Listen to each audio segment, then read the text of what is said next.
Presiden Ukraina Volodymyr Zelensky bertemu dengan Presiden terpilih Indonesia Prabowo Subianto di sela-sela Forum Keamanan Singapura.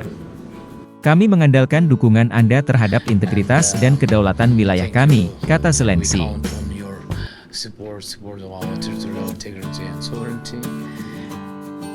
And present our view of peace in Ukraine. That's really what our people need. That's really what our people want. And of course, for me, it's very important to hear your voice of your big country, of your society, on the Peace Summit in Switzerland, which will be on 15th and 16th of June. And of course, we need your participation. Download Tribun X sekarang, menghadirkan lokal menjadi Indonesia.